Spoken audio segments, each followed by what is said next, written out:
Sar Arya Dewa dengan NIM 2121 2010 65, dan juga ada Arzak Riantono dengan NIM 2121 2010 49, dan Dewa Indrayana dengan NIM 2121 2010 045.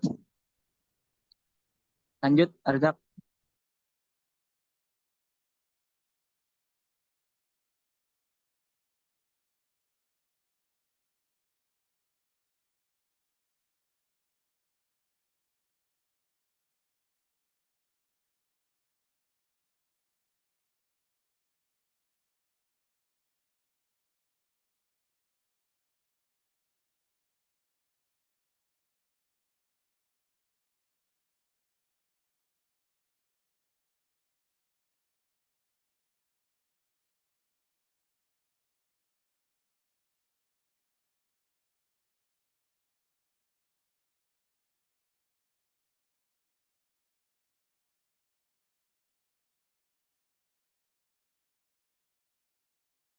Ini ketika dimasukin dia.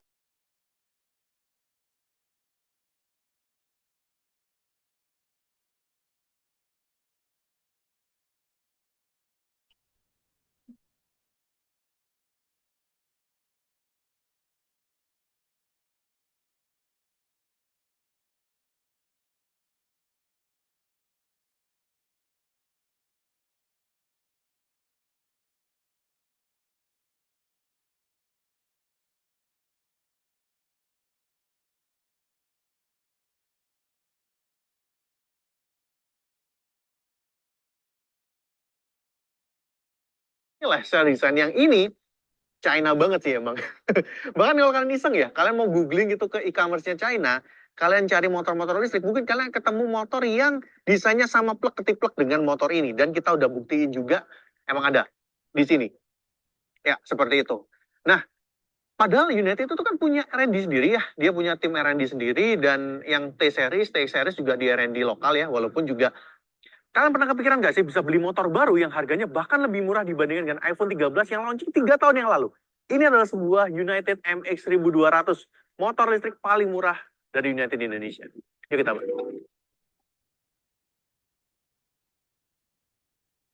Oke, jadi ini adalah sebuah United MX 1200, varian entry level, alias kalau kita ngomong itu motor listrik termurah dari United yang dijual di Indonesia ya. Dan entah kenapa ya, ini motor, kan launchingnya dari tahun lalu nih. Tapi motor ini tuh kayak nggak ke-expose aja gitu. Nggak banyak yang beritain, nggak banyak yang bikin reviewnya. Bahkan kalau kalian iseng, kalian mau cek di YouTube deh. Kalian searching cari motor ini dan reviewnya. Ada beberapa media gede itu yang malah, yang biasanya review motor tuh nggak ngebahas motor ini. Ya udah, kita bahas aja ya. Karena memang belum banyak yang bahas nih. Nah, seperti yang saya bilang di awal, motor ini emang harganya murah banget. Bahkan kalau sekarang iPhone 13 yang udah 3 tahun ya, hampir 3 tahun tuh harganya sekitar 9 jutaan. Motor ini nggak sampai 9 jutaan. Di Jakarta harganya adalah 8,8 jutaan itu setelah subsidi. Jadi kalau sebelum subsidi itu sekitar 15 jutaan, dipotong 7 juta, jadi tinggal 8,8 jutaan. Dan ini termasuk murah untuk sebuah motor listrik yang sudah dapat TNKB atau sudah ada plat nomornya ya. Nah, dibandingkan dengan kakak-kakaknya, seperti TX1800, TX1800, atau TX3000, emang kentara banget perbedaan motor ini secara desain ya. Kalau kalian perhatikan, kalau yang T-Series atau TX-Series itu kan masih oke lah secara desain. Yang ini, China banget sih emang. Bahkan kalau kalian iseng ya, kalian mau googling gitu ke e-commerce-nya China, kalian cari motor-motor listrik, mungkin kalian ketemu motor yang desainnya sama plek ketiplek dengan motor ini. Dan kita udah buktiin juga, emang ada di sini. Ya, seperti itu. Nah, padahal United itu tuh kan punya R&D sendiri. Ya, dia punya tim R&D sendiri, dan yang T-Series juga di R&D lokal ya, walaupun juga masih ada kemiripan dengan brand-brand lain. Tapi yang motor ini seperti diambil langsung utuh gitu ya dari China. Bisa jadi untuk mengirit cost ya, karena gimana pun kalau kalian udah cek harganya kan ini emang murah. Dan biaya R&D pengembangan itu nggak kecil ya, dia cukup gede biayanya. Jadi mungkin mereka keputusannya adalah mengambil secara desain dari produk luar seperti ini. Oke, nggak usah lama-lama, kita akan bahas desainnya dari bagian depan, samping, dan juga belakangnya. Oke, kita mulai dari bagian depan sini ya. Dan kalau kalian perhatikan wajah depannya ini mungkin love and hate ya, atau banyak hate-nya, nggak tahu lah. Yang intinya adalah motornya ini sebenarnya kecil, tapi kalau kalian perhatikan dia lampunya sekilas gede. Padahal ini housingnya aja yang gede. Lampunya utamanya cuma di bagian kanan dan juga kirinya ini aja sih. Dan ini sudah LED juga. Lampu seinnya ada kecil di bagian kanan dan kirinya. Dan ini yang bagian silver ini bukan lampu ya, bukan LED. Ini seperti ornamen aja. Dan di bagian tengah ini ada si LED DRL-nya bentuk logonya United. Dan ini kita bisa nyala matiin ya. Nah, seperti ini dia bisa nyala. Dan ya kalau secara desain memang dibandingkan dengan kakak-kakaknya kesannya emang agak kurang gitu. Tapi ya balik lagi masalah selera sih ya. Plat nomornya di sini dan dia pakai batok, ada stikernya United. Ini batoknya juga desainnya mirip dengan beberapa motor berbasis motor Cina atau motor listrik Cina yang lainnya. Nah, dia pakai spakbor di bawah seperti ini. Velgnya warnanya hitam dengan ban yang profilnya juga unik nih. 3 inci 10. Yang artinya adalah 90/90 R10. Jadi ringnya cuma 10 inci doang. Dengan ban tubeless. Dia bannya dari Ascendo ya. Ada remnya, rem cakram dengan single piston di sini dan dia menggunakan suspensi teleskopik di bagian depannya. Terasa berkendara suspensinya seperti apa kita akan bahas waktu ridingnya. Oke, itu aja sih di bagian depan. Kita lihat bagian samping. Nah, di bagian samping kalau kalian perhatikan ini sekilas seperti dimensinya gede banget ya. Padahal enggak. Kalau kita ngomong spek angkanya, bahkan motor ini tuh lebih pendek dibandingkan dengan Honda Beat sekalipun. Tapi emang kalau kalian perhatikan ini wheelbase-nya ini dominan ya. Khas motor listrik lah. Sepertinya United yang T atau TX juga sama seperti ini ya. Nah, kalau kita ngomong panjangnya total ya, ini sekitar 30-40% ini didominasi oleh deck yang panjang dan lebar ini. Bahkan kita udah nyobain pakai 2 galon, itu bisa masuk di sini dengan proper. Tapi mungkin kalau dipakai buat riding, sepertinya harus diikat ya, di tali atau gimana, di konekin ke hooknya di sini biar lebih aman, biar nggak jatuh-jatuh. Lucunya adalah walaupun dia decknya gede, tapi di sini malah joknya ini kecil. Jadi kalau kita pakai boncengan berdua sepertinya agak kurang gede dan nggak ada dedicated foot pack di sini untuk boncengernya. Jadi harus ngikut di sini ya, di sisa dari decknya ini yang diperpanjang seperti ini. Strippingnya dia warnanya pink dengan warna hitam seperti ini. Kayaknya emang disasar ciwi-ciwi ya. Tapi dia ada tambahan emblem timbul gini ya, warnanya chrome silver seperti ini. Untuk akomodasi dia di bagian depan ada ruang laci terbuka seperti ini yang bisa kita taruh-taruh botol. Dan harusnya sepertinya ada charger ya, karena di sini ada yang ditutupin seperti ini, bentuknya kotak, ada hooknya tadi seperti ini, dan kuncinya dia bisa pakai anak kunci seperti ini ya, kita colokin aja seperti ini, atau bisa pakai keylessnya tadi dipencet 2 kali. Di belakang dia masih ada behel yang dari besi dan bentuknya agak membulat ini kayak motor tahun 2000-an awal ya. Bahkan ini spionnya kotak. Ini kita sama bebek-bebek di tahun 90-an atau 2000-an awal. Ini vibes-nya bener-bener retro banget ya motor ini. Apalagi ditambah dengan speedometer yang kotak seperti ini. Ya, lucu sih ya. Kita lihat bagian belakangnya. Nah, di bagian belakang sini, ini yang paling kentara mau kita komentarin adalah lampu ya. Jadi biasanya kalau kita ngomong motor itu kan lampunya ada housing gitu ya. Yang di sini dari plastik gitu ya, dengan lampu sen di sini dan lampu remnya di sini.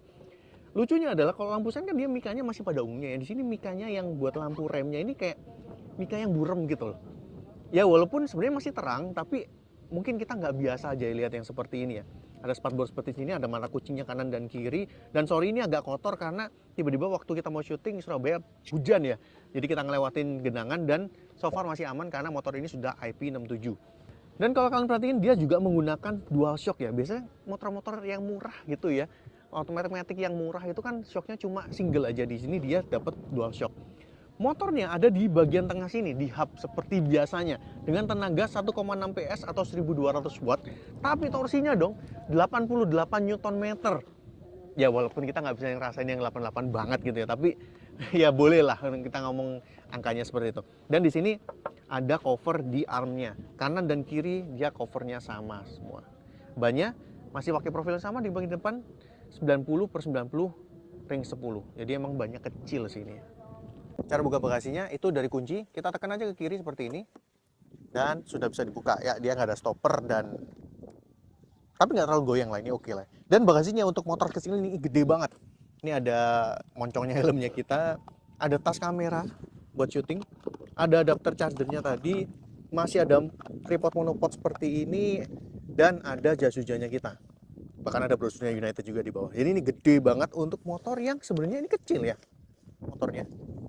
Lumayan loh untuk seperti ini. Dan biasanya kalau di bagasi itu kan ada fuse-nya di bagian sini ya, ini nggak ada, kosong. Nggak tahu, mungkin ada di bagian bawahnya sini, kita nggak tahu ya. Nah, kita bahas stangnya dulu ya. Ini kita nyalain kotak on, tapi mungkin disclaimer dulu, mungkin di video nggak akan terlalu kelihatan karena flicker ya. Tapi di sini tuh ada mode P-nya, yang mana kalau kita tekan rem sekali, dia otomatis langsung ready dan bisa jalan. Tapi kalau mau di P-in lagi, tinggal dipencet aja P-nya di sini. Ada mode 1, 2, 3-nya, bisa diganti di bagian sini, bagian M ini ya. Ini tergantung tingkat kecepatan aja. Jadi mode 1 itu 45 km per jam, mode 2 itu 55, mode 3 itu di 65 km per jam. Jadi cuma kecepatan aja yang diatur. Dan di sini masih ada saklar untuk high beam-nya, ada sen-nya seperti ini, dan ada klakson. Seperti itu suaranya, dan ada mode mundur. Jadi kalau pakai mode mundur ini harus ditahan, baru sambil digas ya. Baru dia bisa mundur, seperti itu. Dan ini lampunya belum automatic headlamp on ya, jadi harus tetap dimainin, dinyala matiin seperti ini. Dan ini bentuknya flat banget ya, kayak motor-motor tahun 2000-an awal. Ini juga di bagian seat ventilator mikanya gampang baret dan kurang terang ya untuk resolusinya. Dan satu lagi ya, ada detail juga di sini tuh sebenarnya masih ada indikator angka yang nggak berguna sama sekali, mati gitu ya. Plus dia untuk indikator baterainya F-nya di sebelah kiri. Biasanya kan F itu di sebelah kanan atau naik ke atas gitu di bagian atas. Ini malah kebalik di sebelah kiri seperti ini. Dan kalau kita jalanin seperti ini, kalau kita gas ya, kalau kita lepas gas, dia akan ada animasi hijau gitu ya, jalan ke kiri gitu. Kayak ala-ala regenerative braking di mobil listrik atau mobil hybrid. Unik sih. Oke, seperti biasa kita juga mau ngetes motor ini boncengan ya. Kita turunin dulu. Walaupun dia dimensinya emang lebih kecil dibandingkan Beat, tapi bobotnya masih mirip ya, sekitar 97 kg. Dan tinggi saya tuh 169 cm. Kalau kalian lihat kaki saya ini nekuk ya. Jadi emang ini napaknya sempurna banget ya. Kalau buat cewek mungkin oke. Sekarang boncengan naik. Dan disclaimer dulu, motor ini tuh maksimal loadnya itu 150 kg dan kita berdua jelas lebih dari itu ya. Dan ini kasihan nih boncenger kakinya nempel di sini doang, seuprit doang ya. Dan gimana menurut kalian? Ini turun seberapa nih? Coba gue yang son. Tapi emang suspensinya tuh kayak motor listrik pada umumnya ya. Kerasannya tuh empuk banget ya. Ya begitulah. Kalau gitu kita mulai riding ya. Oke, jadi kita mulai riding naik si United MX 1200 ini. Dan pertama kali yang saya rasakan dan saya mau komentari tentu adalah posisi duduk. Yes, setiap kali naik motor listrik selalu posisi duduk itu jadi problem. Dan hal yang sama juga terjadi di MX 1200 ini. Karena baterainya dia posisinya ada di bawah deck, otomatis kaki ini posisinya cukup nangkring, alias ini paha ini kalau kalian perhatikan dia bisa lurus ke depan karena posisi decknya itu yang tinggi. Dan ini juga akan sangat berpengaruh kalau kalian bermanuver karena posisi dengkul kalian itu akan cukup dekat dengan posisi stang ataupun tangan kalian. Ya, ini membutuhkan pembiasaan, mungkin kalau udah terbiasa nggak akan masalah. Tapi kalau kalian terbiasa naik motor pada umumnya, ya mungkin akan butuh pembiasaan yang agak sedikit lama. Sedangkan untuk posisi duduknya sendiri di pinggang kita, di posisi tangan sebenarnya nggak ada masalah. Benar-benar cuma di dek kakinya doang. Nah, berikutnya bandingan suspensi dari motor ini tuh benar-benar kayak motor listrik pada umumnya. Cenderung nyaman. Kalau dibandingkan dengan Polytron dia sedikit lebih nyaman, tapi tidak senyaman kakaknya yaitu United TX 1800. Yang jelas sih untuk motor yang sekecil ini termasuk motor yang cukup nyaman untuk dipakai harian ya, untuk bandingan suspensinya. Nah, terus bagaimana dengan performa dari motor ini? Seperti motor listrik pada umumnya juga, kalau kalian mulai ngegas motor ini dari kondisi diam, tentunya akan berasa banget tarikan atau jambakan torsinya. Bagaimana speknya? Kalian bisa cek di infografis yang kita lampirkan. Yes, torsinya cukup gede walaupun tenaganya tuh kecil ya, nggak terlalu gede, 1,2 kW atau 1200 watt, sesuai dengan namanya. Sedangkan setelah kita berjalan atau setelah rolling, itu rasa-rasa gasnya kalau digas juga nggak yang gimana-gimana banget. Nah, yang paling penting adalah kalian harus memahami bagaimana kinerja dari driving mode-nya atau riding mode-nya. Ada 3 riding mode dengan batasan kecepatan yang berbeda. Riding mode 1 di 45 km per jam, riding mode 2 di 55 km per jam, dan riding mode 3 di 65 km per jam. Jadi tinggal kalian sesuaikan aja dengan kebutuhan kalian, kalian bisa pakai di speed limit yang berapa. Kalau saya pribadi untuk penggunaan dalam kota, riding mode 2 adalah yang paling pas. Nah, setelah itu, kalian juga akan bisa perhatikan di speedometernya ini, kalau siang-siang trek seperti ini, speedometernya itu nggak terlalu kebaca. Tapi kalau malam emang cukup jelas ya, karena warnanya cukup terang waktu di malam hari. Tapi kalau siang-siang dan terik, ya sayangnya memang tidak terlalu terlihat. Dan di sini ada satu gimmick yang unik ya, di mana kalau kita setiap kali melepas gas, itu ada animasi di bagian bar listriknya atau bar konsumsi listriknya ini. Rasa-rasanya itu kayak regenerative braking ya, kesannya, tapi sebenarnya ya nggak ada regenerative brakingnya juga. Dan uniknya adalah biasanya kalau kita lihat indikator listrik itu ya, bagian fullnya itu di bagian atas atau di bagian kanan, ini kebalik. Bagian fullnya itu ada di sebelah kirinya. Ya mungkin agak aneh ya, tapi ya nggak tahu lah ya apa alasan United bikin konsep seperti ini. Yang jelas dengan riding mode tersebut kalian bisa sesuaikan kebutuhan kalian. Butuh yang ngegas banget, tinggal pakai riding mode yang ketiga. Tapi konsekuensinya tentunya baterainya akan lebih cepat ngedrop ya. Dan di sini untuk indikator dari listriknya ini bisa dikatakan dinamis. Jadi semakin kita ngegas dalam, semakin cepat habis. Jadi dari yang 5 bar turun jadi 2 bar atau 3 bar. Sedangkan kalau kita santai-santai aja, barnya itu bisa dikatakan angkanya cukup tinggi ya, bisa masih di 4 atau 5 bar gitu. Nah, untuk performa pengeremannya, bisa dikatakan motor ini seperti motor listrik pada umumnya walaupun dia tidak menggunakan cakram di bagian belakang. Selalu saja ada rasa-rasa bunyi-bunyi ngik-ngik gitu ya untuk pengeremannya. Tapi untuk pengereman depannya karena dia cakram cukup pakem, sedangkan pengereman belakang yang tromol tidak sepakem bagian depan tapi bisa dikatakan cukup empuk. Jadi kalau kalian kepengen yang ngeremnya halus, bisa dikombinasiin aja ya. Nah, seperti kalian lihat kalau kita pakai boncengan ya, yang sebelumnya tentunya agak turun, tapi kalau kita pakai sendirian aja, sebenarnya bantingan suspensinya ini nggak bikin motor ini gasruk sih. Jadi cukup aman. Dan karena ini motornya kecil ya, dimensinya setara dengan motor-motor kecil pada umumnya, tentunya handlingnya juga cukup lincah.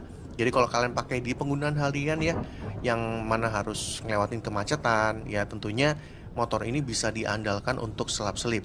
Tapi seperti motor listrik pada umumnya, kalian harus ingat bahwa cut off dari motor ini tuh ada di rem.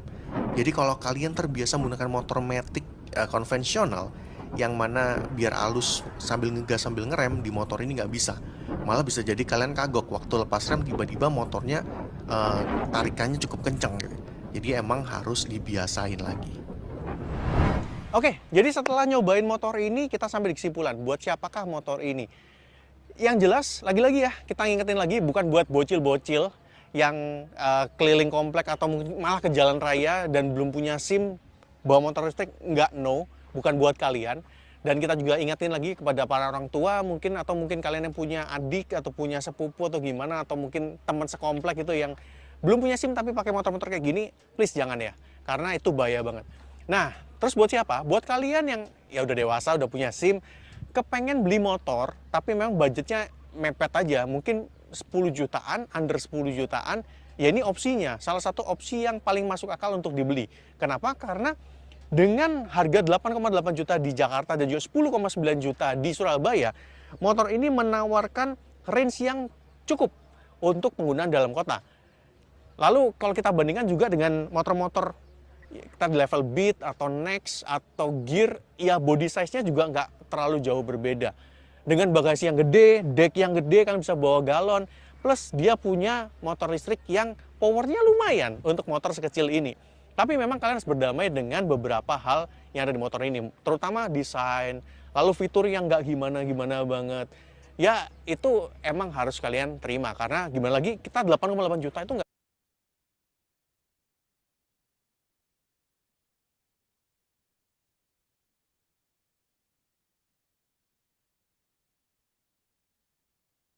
Mungkin sekian dari kelompok kami. Kurang lebihnya mohon maaf. Apakah ada yang ingin ditanyakan?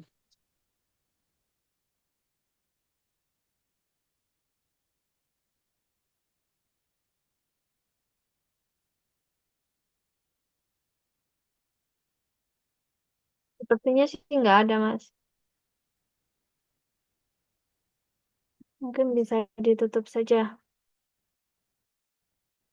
Baik, kurang lebihnya mohon maaf. Bila taufiq wal hidayah. Assalamualaikum warahmatullahi wabarakatuh. Waalaikumsalam warahmatullahi wabarakatuh. Jangan lupa hadir